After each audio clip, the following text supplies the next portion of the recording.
Today we are talking with Anne-Marie Bonneau. She has a website that is just chock full of information. It's called zerowastechef.com, and so we're here to talk about how she is able to get plastic out of her life, and how she is able to prepare delicious foods without waste. Welcome, Anne-Marie. Oh, thank you, Danielle. So how did you start doing this? Well, it all started when I started reading about the plastic in the oceans. So they're basically full of plastic. There are 5 gyres of plastic, and it never breaks down. It never goes away, and animals are eating it. Birds are feeding it to their young, and it's a huge mess, and I don't think we hear enough about it. So I had been reading about that, and I thought, okay, I just don't want to participate in this. And then my daughter looked online, and she found another blog. It's called My Plastic Free Life, by Beth Terry, and she had gone plastic free. So we just started following the steps that Beth had taken, and it just went from there. And so I had always cooked, so that helps, because I think unless you're a huge consumer, I think most of your waste comes from your kitchen. So we just started. My daughter and I are both obsessed with food, but we just started cooking more from scratch. So I had always made bread since Mary Catherine was little, but now I make it with wild yeast. So I don't even buy commercial yeast anymore. So that's how it started. I And it noticed just went from there. I noticed you had some amazing looking sourdough crackers on your Oh, site. they're really good. I think They're addictive. I'm gonna make those today. Oh, you are? Yeah, Oh, yeah. I keep the sourdough starter going, and I thought that would be really good. It might be good to sprinkle flax seeds on the top of them too. That might be Oh, interesting. yeah, yeah. I've sprinkled seeds. So I taught a class or two on sourdough, and we made crackers. And the one student told me she was going to roll them out on top of the seeds at home, like sprinkle her work surface with seeds, and Hmm. then roll the dough out. Oh, So that's a I good thought that idea. sounded like, yeah. Pardon me? That sounds like a really good idea. Yeah, yeah, they're good with nutritional yeast sprinkled on top. Yeah, they're really good. It's Well, a great way to use discard. let's talk about plastics, and you mention in your website that plastics are even BPA free plastics are harmful for you. Is Well, because a lot of them, so you'll see on a can of beans maybe at the grocery store now BPA free. Well, they have something, a lot of them have something else in them called BPS. So it's similar to BPA. Some of them are even worse. So, One of the interesting things, Anne Marie, that I saw on your site is that you actually freeze items in ball jars. I had never heard of doing that before. And since I saw that, I have started freezing vegetable stock in ball jars, and my entire freezer is lined with various types of vegetable stocks and I got this idea from you. So oh, tell us about that and how you do that safely, because I certainly thought that the jars would rupture at some point if you did that. well, so I've only had one container break in the freezer. That's the type of thing I think you only do once. It was a bottle, so it had a narrow neck at the top, and I had filled it with liquid. And even though I left some headspace, the liquid froze and it expanded, and it moved up, and the top part just broke off cleanly. Hmm. Um, so I use wide neck jars, and I don't use I do use ball jars. But I use other types of jars too. I reuse pickle jars, and I just make sure I have enough, to a couple of inches of headspace, and yeah, I haven't had any problem. I haven't had jars. I get that a lot. I wrote a post maybe in January on freezing food in jars. Mhm. I just thought, well, I've got to come up with something today. What am I going to write about? And I wrote that, and I it it went all over the place. That's Uh, great. yeah, the story of stuff shared it, and so I had tens of thousands of views, and a lot of shares, and I had that question a lot about breaking jars, and I haven't had a problem. So It's a very convenient way to freeze stock because you usually don't need a huge amount of stock at one time, and you can freeze them in various size jars, oh and yeah. just pull out what you need. One of the questions I want to ask you about that is what is the best way to thaw that without shocking your jar and breaking it in that process? Oh well, usually.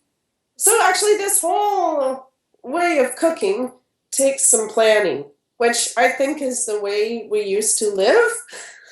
Now we've got this, everything has to be, we have to have instant gratification. So Mm-hmm. if I want stock and I'm out and I'm in the middle of cooking something, most of us get in our car and we drive to the store and buy one thing and we bring it home.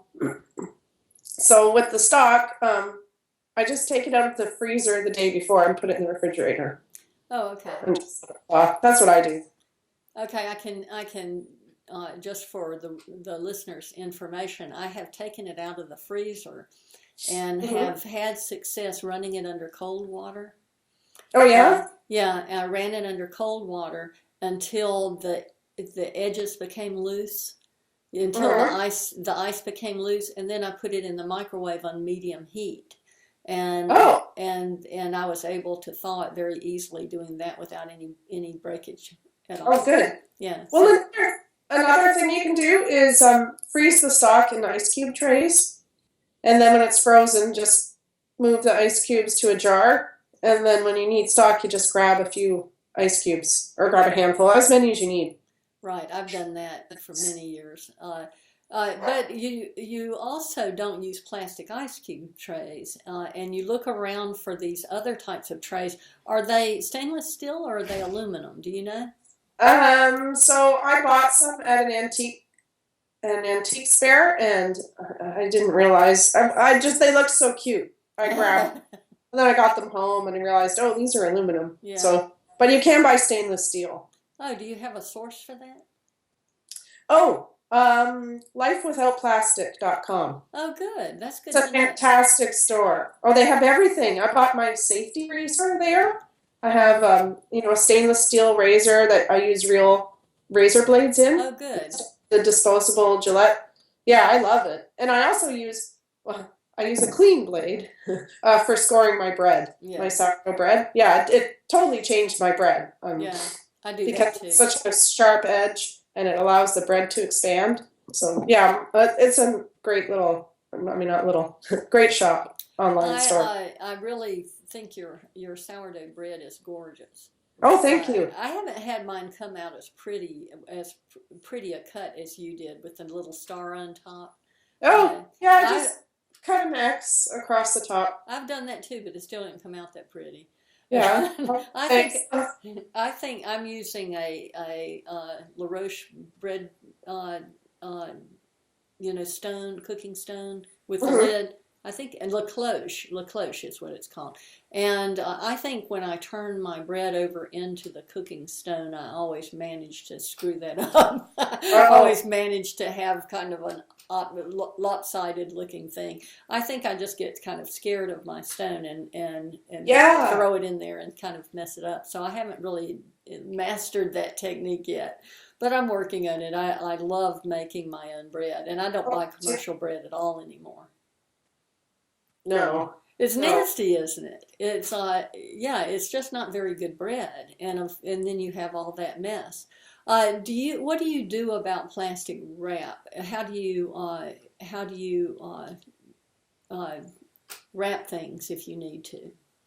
So for school lunches, I have stainless steel containers with lids on them. Those are called lunchbots, Hmm. and they have a website, lunchbot.com.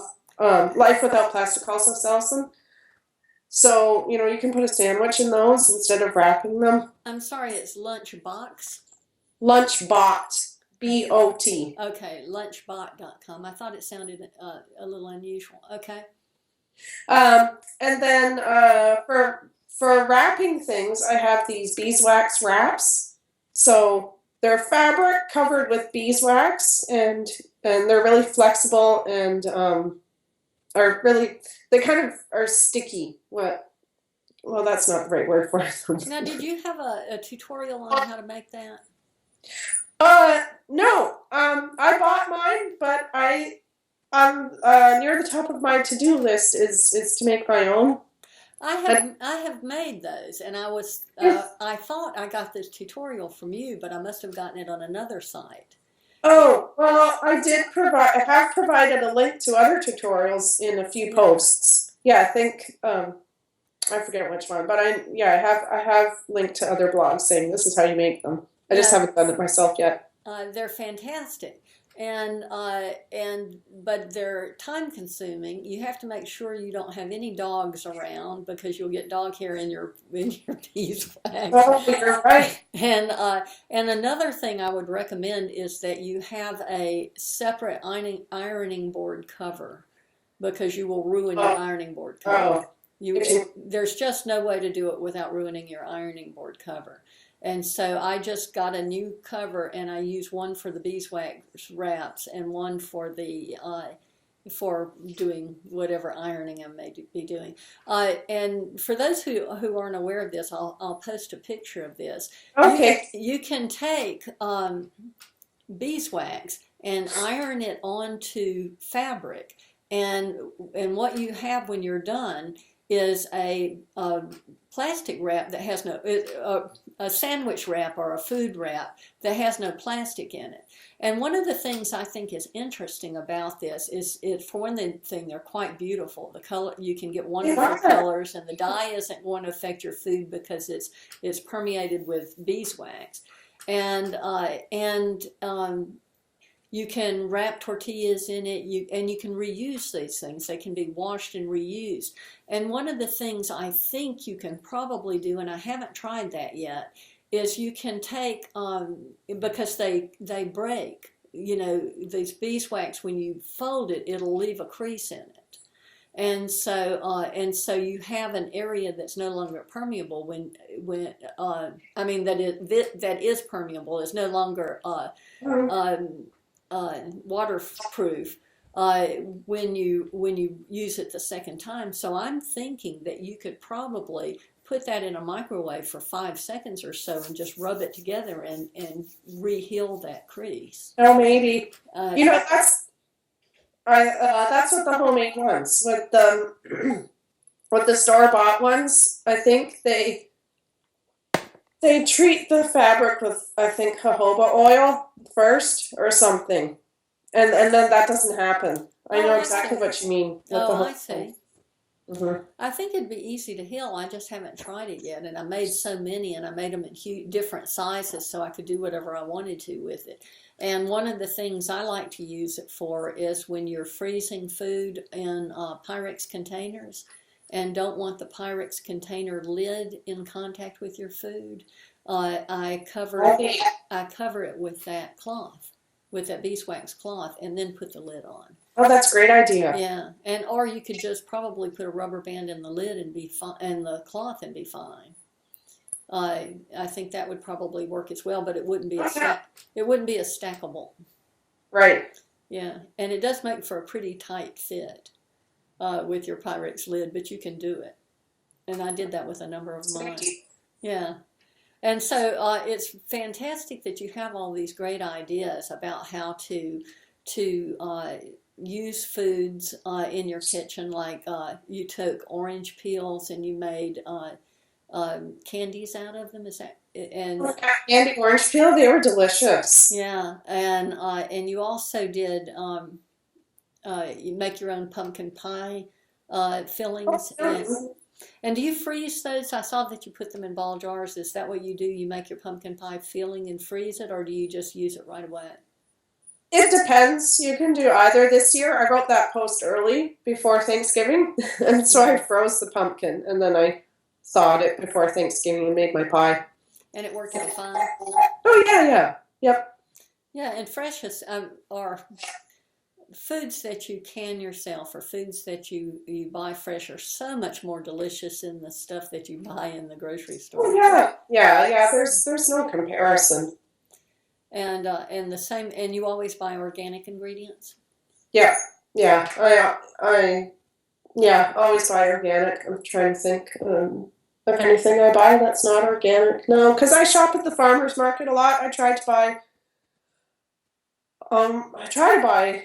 all of my produce there.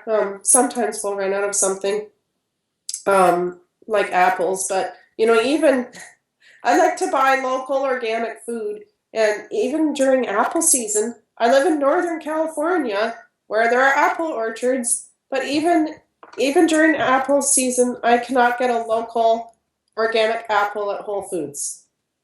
Isn't that something? It's crazy. So, and if I could, it wouldn't taste as good as the ones at the market. We have a great, like, fantastic apple vendor there. So, yeah, so I buy all organic. My flour, I'm looking over at my jars of flour. That's all organic. Yeah. I noticed you had a bag of very bruised apples on your website, and you talk about how to use those. Do you want to tell us about that? Oh, yeah. So those, well, they weren't circled. I know the picture you're Yeah. talking about. Yeah, I wrote a post how to eat apples nose to tail. So the apple vendor I just mentioned, they sell ugly apples, not so pretties. That's what they call them, not so Not so pretty. pretty. Yes, and they're organic and they're $1 a pound. Usually their apples are about $2.75 a pound, Hmm. $3.25 depends on the type. So $1 a pound is a good deal, and they weren't super bruised. They're just have discolored skin. I They're see. you know they might have a few spots. They might have spots on, but they're not mushy. They're not bruised and mushy, and so those are perfect for pie or apple crumble. I mean, they're fine for eating too. Do you freeze Uh, those as well? the apples? Hmm. No, I don't freeze apples. We usually gobble them up. My daughter really likes apples, so no, I freeze things like berries. Hmm. I freeze strawberries, blueberries, raspberries when they're in season. Um, but I don't freeze apples. So those apples, my older daughter, she made a couple of apple pies out of them, and then she saved the peels and the cores for me, and I put them in a big jar, and then I added a little bit, maybe a tablespoon of sugar and enough water to cover everything. Actually, more water than that, quite a bit of water. And then you just stir it every day, and it will start to ferment, and it will turn alcoholic after, I don't know, 10 days, and then it will turn vinegary. And so that's how I make scrap vinegar. Oh, So, that's a good idea. That's a really good idea. yeah, yeah, I was so happy when I finally found out how to do that because we had tried a couple of times. And then another blogger, whom I just love, she had written a post on how to do that. So, yeah, so it's great. I use it for cooking and for cleaning. I clean my toilet with my scrap vinegar. I'm gonna clean my bathroom and uh, with vinegar and baking soda. I buy the baking soda in bulk, so yeah, it really is zero waste. That's fantastic. And so, tell us what our viewers can find on your website. What they can find? Well, What sort of things that you're posting on your website? You talk about how to rid your house of plastics, and your daughter also has a plastic-free website. Is that correct? yeah. So Mary Catherine's the one that started us because I was complaining all the time about all the plastic, and I just we were at the grocery store once buying bathroom tissue, and I said, why is it all packaged in plastic? And Mary Cat said she was tired of hearing me go on and on about it, so she did research and found the alternatives out. And then she started her own website, The Plastic Free Chef, which I loved, and I tried to. So I work for a book publisher, so I know a little bit about writing and marketing, and um, And so, yeah, I really encouraged her to do that. But then she went away to school and she just didn't have time. And she found lifestyle was really difficult to keep up at school. Although she could do it, she could still do it a little bit. She found a health food store that had a good bulk section with lots of bulk beans and rice and even bulk nut butters. Mm-hmm. But so she stopped writing her blog, and I asked her if I could take it over because it was just great. And she was so young when she started it, and I think that really inspired people. But anyway, she wouldn't let me. She said, no, start your own blog. But it's still up there. You can still. And then when she came home last year, she wrote a few posts, but now she's working full time and just doesn't have time really to. I wish she would start again. Maybe she will. But so you talk about plastic, you talk about freezing foods, and you talk about how to take scraps from foods and use them in a way that is beneficial and so that you're just not wasting anything. Yeah. And so, yeah, I think it's a great website, and I've continued to learn from you, and I find it very exciting that you're doing this. And Thanks. I'd like to have you back on again another time. Anytime that you have something interesting in you that you're doing and you would like to talk about it, be sure to shoot me an email and we'll talk with you again. Okay. It's very nice to chat with you. I want to let our viewers know that this is zerowastechef.com. And it's just chock full of all kinds of instructive information and certainly a website worth checking out. And it was just lovely having you. Is there any other links that you'd like to tell us about to direct people? Do you have a book? No, not yet. Okay. And I that a lot. Yeah, I need to work on that. And people can contact you through your blog. Yep. I'm also on Facebook and Twitter and Instagram. Facebook.com/ZeroWasteChef. It's all Zero Waste Chef. Twitter's @ZeroWasteChef and Instagram is @ZeroWasteChef. So you can contact me on social media, or you can go to my blog and there's a contact page and you can send me a message. And I have to warn our viewers, she is not vegan, but she does have a lot of good crossover ideas that we can certainly take advantage of. And we can just kind of close our eyes when we get to the parts. Yeah, I don't eat very much meat. My younger daughter, she likes it, so I could go back to vegetarian. I'd like to go back to vegetarian. But if you want to cut the waste in your kitchen, like the packaging and stuff, vegan and vegetarian makes it really a lot easier. Because you just buy vegetables, at the farmer's market or even at the grocery store in your own cloth produce bags, and you buy your staples in bulk. And so it's not that difficult. And it's wonderful to visit your farmer's market. It keeps money in your community, and it's a social event. It's a lot of fun. You get to know these farmers. I often go out to their farms and look at what they're doing on site. And you can buy things like peppers. Red peppers are extremely expensive, but you can buy them in bulk when they're in season, and you can roast them and freeze them and just pull them out when you need them. Oh yeah. I ferment hot peppers, so I have jalapenos throughout the year. I just ferment them and then just keep them in the refrigerator once they're ready, and then when I need to add some spice to a dish, I just add a spoonful of those. Oh, that's a good idea. Well, it's been a delight speaking with you, Anne-Marie. I hope to have you back again. And anytime that you have something you'd like to share, it's one of your novel ideas to share with our listeners, we would love to hear about it. So please shoot me an email anytime you like, and we'll have you back on. Okay, thank you, Danielle. Thanks for having me. Okay, you have a good one. You have a good rest of the winter. Thank you. You too. Okay.